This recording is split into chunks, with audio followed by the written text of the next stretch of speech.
bien, chicos, muy buenos días. Continuamos con nuestras clases de inglés. La clase anterior estuvimos hablando y estábamos terminando de hablar de lo que es la forma negativa del verbo to be, ¿no?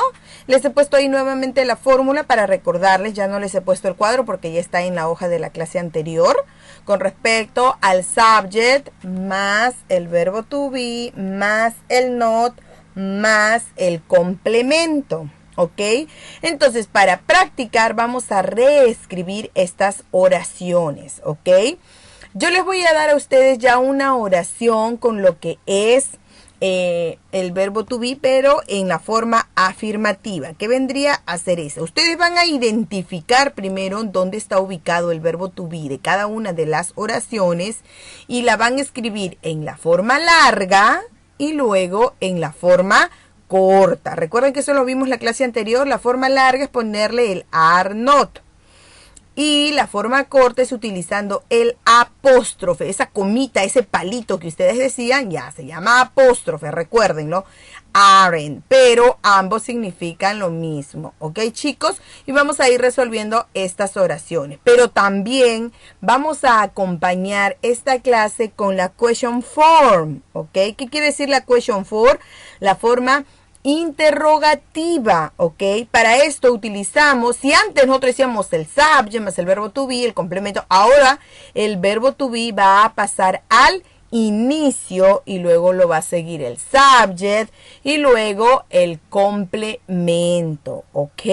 Pero cuando uno hace una pregunta también necesita una respuesta, entonces les he puesto una respuesta en afirmativo con yes y una respuesta en negativo con no, ¿ok? Recuerden, solamente cambia de posición el verbo to be. Como por ejemplo, antes era Martín is a mechanic, pero en pregunta se dice, ¿is Martín a mechanic? Y en inglés solo se utiliza el signo de interrogación al final, chicos, ¿ok? Entonces, para poder recordarlo y trabajarlo, lo vamos a hacer de la siguiente forma. Por ejemplo, seguimos con los mismos ejemplos para que no se confundan. You are a nice person es el verbo to be, pero es la oración con la forma afirmativa. Si yo lo convierto a pregunta, lo primero que yo voy a hacer es remarcar, voy a remarcar el verbo to be, ¿ok?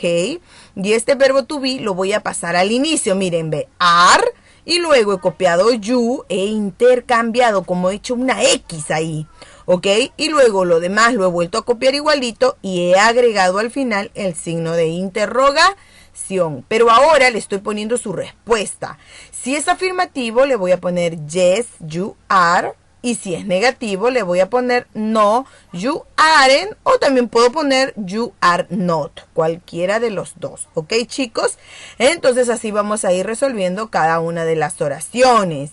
Y por último, esta pequeña tarea que sí va a quedar para que ustedes lo realicen es que ustedes van a crear una sola oración, ¿ok? Utilizando el verbo to be y esa misma oración la van a poner en sus tres formas, ¿ok? O sea, ya creaste tu oración con el verbo to be en la forma afirmativa. Ahora, esta misma oración la conviertes a negativo, la conviertes a pregunta y les pones su respuesta en afirmativo y en negativo. ¿Ok, chicos? Eso sería todo. Thank you very much.